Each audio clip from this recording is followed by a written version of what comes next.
টাকা 327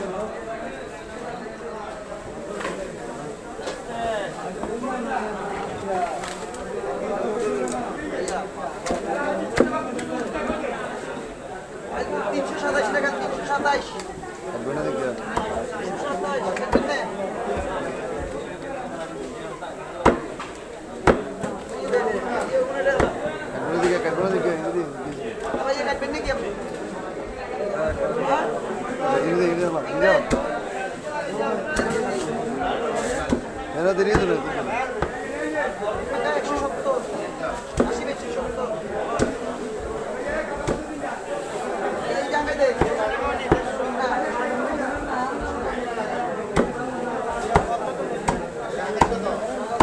180 70 টাকা